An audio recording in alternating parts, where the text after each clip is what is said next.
Assalamualaikum warahmatullahi wabarakatuh, netizen sekalian. Senang sekali saya bisa ketemu dengan Ibu Lucy. Beliau siapa sih yang nggak kenal di Sumatera Selatan, perempuan sukses, pengusaha yang sangat berhasil. Setiap usaha yang disentuhnya seperti cerita zaman dulu, dongeng Yunani kuno itu seperti Midas, Ibu.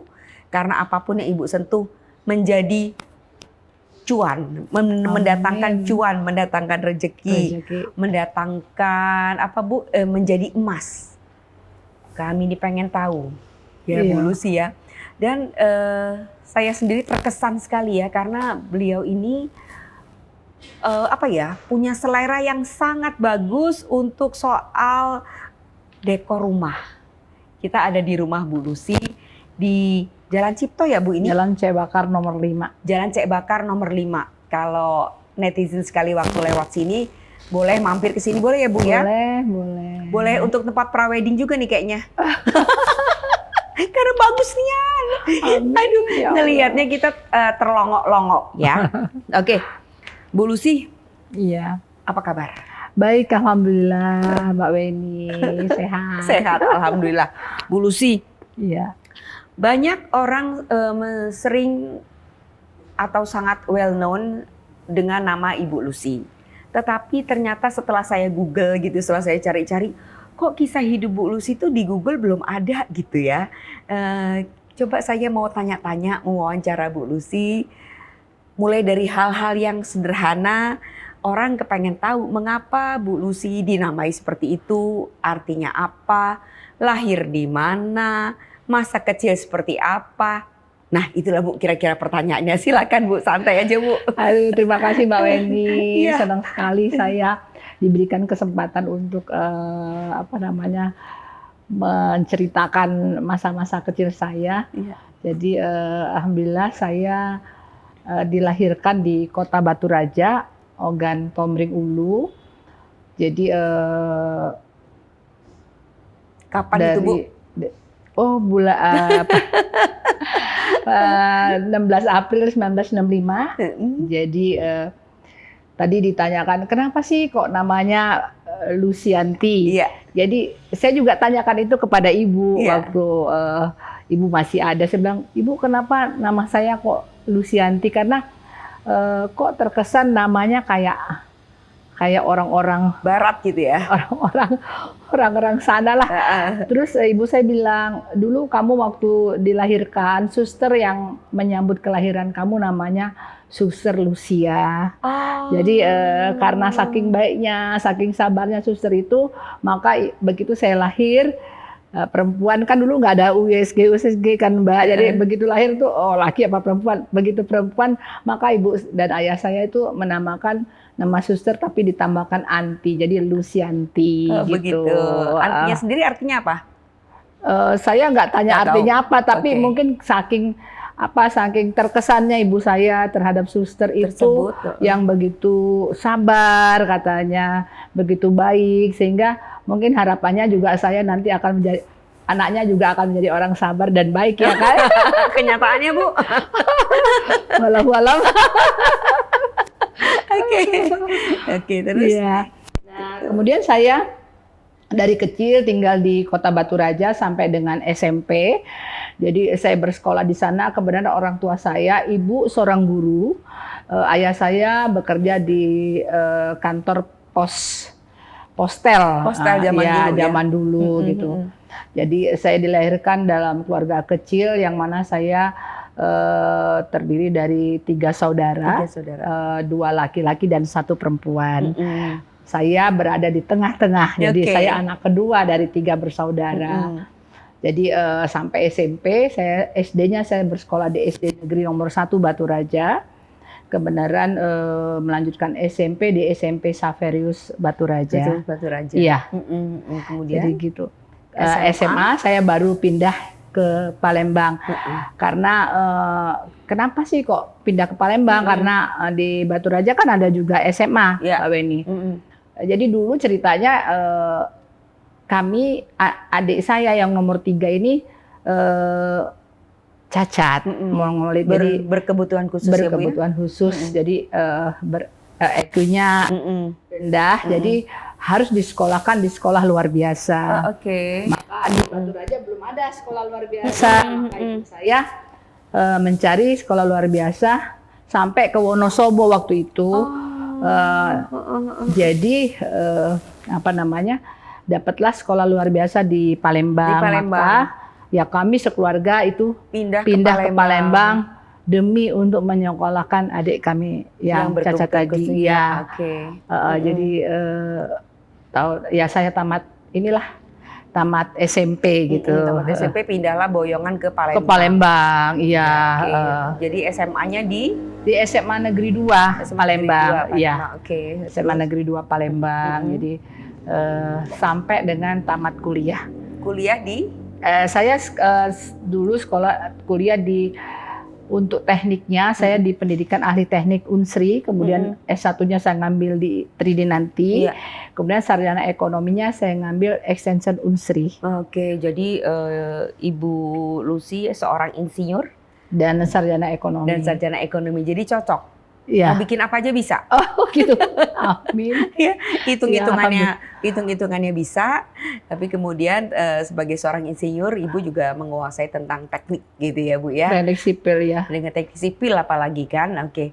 Bu Lucy, kebayang nggak sih Bu Lucy itu akan jadi perempuan sukses, terutama berusaha bisa luar biasa kayak gini nih? Pernah nggak dicita-citakan atau mulai dari merintisnya itu seperti apa? Kan orang taunya ngelihat Bu Lucy udah sukses sekarang, kan orang nggak tahu perjuangan kayak apa kan? Iya. Tapi kata ibu tuh dari kecil tuh udah kelihatan Mbak. Jadi memang saya itu agak karena perempuan sendiri tuh agak tomboy gitu ya. Jadi dulu kalau masih kecil manjat di satu pohon, turunnya di pohon satunya, ngelambas kalau orang Batu Raja bilang kan. Tapi memang dulu kenapa bakat cari uangnya udah kelihatan dari kecil. Dulu waktu sekolah, saya di SMP Saverius itu, kebenaran di rumah saya itu ada pohon jambu air yang hijau, terus besar-besar dan manis. Saya tuh ngambil, tuh saya bawa ke sekolah, saya jual ke teman-teman dan laku gitu. Kemudian saya bilang ke Mbak yang di rumah dulu, kebenaran Mbak yang ikut ibu, saya bilang bikinin dong Mbak kalau dulu ada pistel kecil Mbak digoreng. Jadi kalau keluar main, sekolah dulu masih keluar main kan.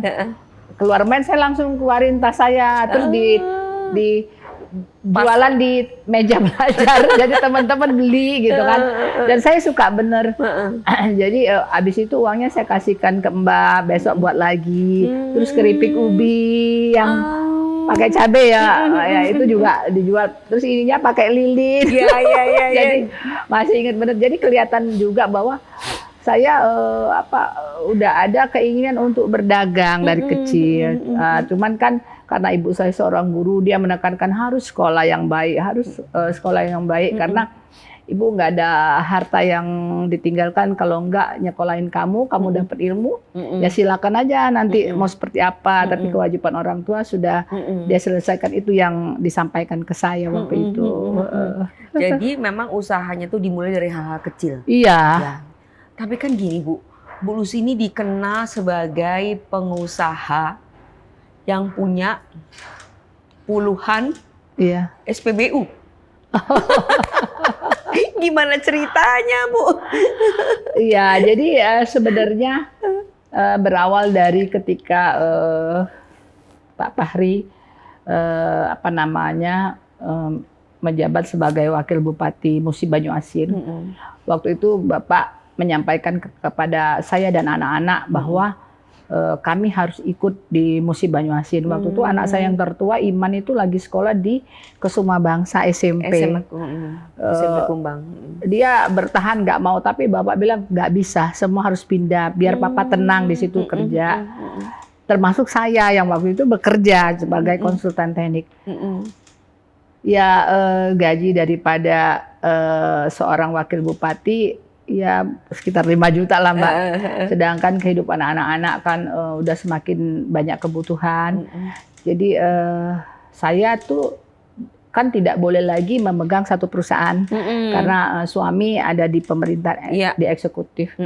Jadi saya lepaskan semua, terus saya berpikir apa ya kira-kira usaha yang secara fisik saya tidak ada di tempat, tidak selalu ada di tempat, tapi tetap menghasilkan profit gitu.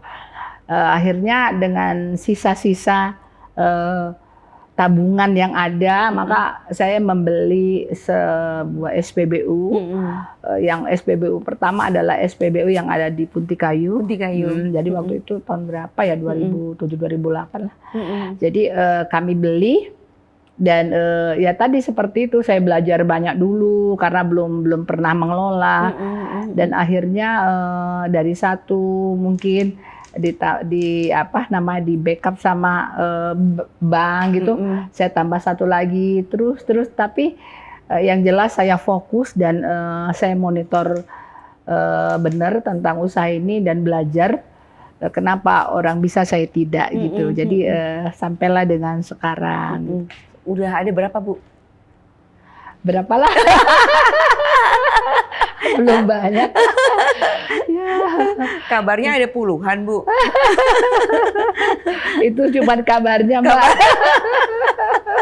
Jadi kalau ngelola SPBU itu karena Ibu udah tahu kuncinya, boleh dibilang kayak gitu kan. Jadi terasa mudah atau gimana?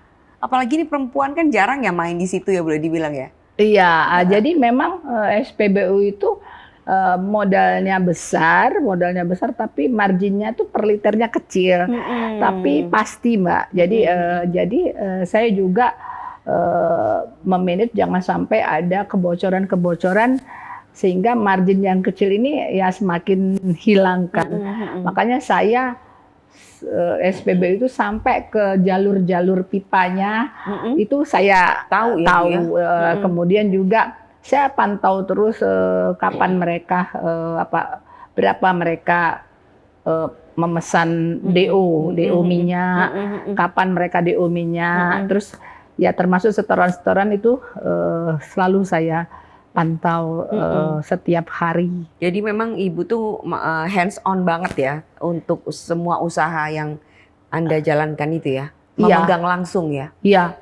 Saya langsung pegang, terus sehingga langkah-langkah yang kita ambil itu benar-benar memang sudah benar-benar kita pikirkan, karena apabila kita terlewatkan istilahnya, maka ini akan berdampak yang luar biasa signifikan, karena SPBU itu adalah jasa penjualan minyak. Sehingga tentu customer juga ingin dilayani dengan baik, seperti itu. Termasuk pelayanan di SPBU juga kita pantau gitu, harus 10S. Walaupun kadang kecurian juga, Mbak. Masih bisa kecurian juga. Masih juga. Dan buat kami di SPBU yang kita miliki, apabila ada karyawan yang memang kurang jujur dalam hal dana walaupun kecil itu langsung kita cut tuh ya? Iya, cut. Langsung, karena ini modalnya kepercayaan gitu. Bu, sebagai pengusaha perempuan ya, apa yang membedakan dengan pengusaha laki-laki? Banyak bedanya. Jadi kalau perempuan itu kita punya tanggung jawab terhadap rumah tangga dalam arti mendidik anak dan melayani suami gitu. Jadi di situ yang kadang agak susah kita mengatur waktunya. Tapi saya dulu dari sampai sekarang lah ya, saya itu dari setelah bangun pagi subuh tuh sampai jam 9 saya full sebagai ibu rumah tangga. Kemudian jam 9 sampai jam 6 sore saya full untuk usaha. Kemudian kembali lagi ya saya full lagi sebagai istri dan ibu dari keluarga saya gitu. Jadi dengan kebiasaan seperti itu, alhamdulillah baik keluarga maupun usaha bisa berjalan sesuai dengan harapan. Iya. Dalam obrolan sebelumnya dengan Bu Lucy, ada waktu itu kita ngobrol ya. Bu Lucy ini perempuan yang sangat berdedikasi memang pada keluarga dan juga pada suami. Terlebih Bu Lucy berumah tangga dengan almarhum Pak Fahri itu 27 tahun ya Bu ya. Iya. Dan Bu Lucy pernah cerita tentang apa ya? Gini, saya tuh menangkap kesetiaan Bu Lucy yang luar biasa. Iya. Mengapa seperti itu? Aduh. Mungkin saya kalau dibilang kesetiaan masih banyak yang lebih setia dari saya, tapi buat saya diberikan kesempatan untuk menjadi istri seorang Fahri Azhari itu sangat bersyukur karena banyak banget ajaran didikan beliau yang sangat berarti bagi hidup saya, sehingga saya bisa berjalan dengan baik, bisa maksudnya menjalankan tugas rumah tangga dengan baik sebagai istri dan ibu, juga menjalankan bisnis dengan baik. Itu tidak lepas dari peran beliau almarhum. Nah, untuk itu saya sampaikan sekali lagi, saya sangat berterima kasih dan bersyukur dan kepada Allah Subhanahu wa taala yang sudah memberikan kesempatan kepada saya selama 27 tahun untuk hidup bersama almarhum Fahri Azhari. Ibu ketemu Pak Fahri di mana awalnya? Oh, Pak Fahri ketemu dengan saya itu di sama-sama kerja, Mbak. Sama-sama di kerja. Konsultan namanya Prima Cipta. Oke. Ya. Jadi sama-sama merintis karir boleh dibilang. Iya, kebetulan satu ruangan karena Pak Fahri itu teknik juga, saya teknik juga. Satu ruangan kita, ya mungkin karena sering ketemu, sering ngobrol, akhirnya merasa ada kecocokan. Dan kita menikah tahun 1993. 93. Dan mempunyai anak 4 ya Bu? 4 orang. 4 orang. Iya, 2 laki dan 2 perempuan. Oke. Apa sih Bu yang diajarkan atau selalu ditanamkan nilai-nilai itu pada Ibu dari almarhum? Saya harus sadar bahwa saya itu adalah seorang istri yang bertanggung jawab terhadap rumah tangga dan anak. Jadi beliau sesibuk apapun, tanggung jawab saya kepada anak dan suami itu adalah itu harus dijalankan. Jadi bagaimana kesiapan anak untuk sekolah, makan, pakaian, dari tidur anak sampai tidur lagi itu tetap dalam pantauan ibu. Dan kalau suami ya seperti itu juga. Jadi suami mau ke kantor, kalau bisa sebelum suami ke kantor, kalau suami ke kantor kita belum boleh kemana-mana. Tapi kalau suami pulang kita sudah harus ada di rumah. Itu yang ditekankan sama Bapak. Dan jangan memaksakan diri apabila kita belum mampu. Jadi kalau memang belum mampu ya jangan memaksakan diri untuk terus berbuat ya maksudnya. Jadi mana mau ngurusin anak, mau ngurusin bisnis, jadi dinomorsatukan dulu keluarga. Kalau misalnya ada waktu yang lebih untuk bisnis, ya silakan selain tidak mengganggu keluarga. Makanya kata Bapak jangan dipaksakan kalau memang belum bisa. Jadi itu yang saya pegang sampai hari ini, Bu. Jadi saya tetap, walaupun sekarang anak sudah ada yang menikah, tapi tetap kita teleponin terus, gimana udah mau ke kantor belum? Padahal sudah menikah, udah punya cucu, tapi udah kebiasaan ya Bu ya, udah kebiasaan tuh. Namanya juga anak ya Bu ya. Iya, tetap dipantau. Oke. Nggak kerasa nih 15 menit pertama part 1 udah selesai. Kita akan ngobrol-ngobrol lebih lanjut dengan Bu Lucy tentang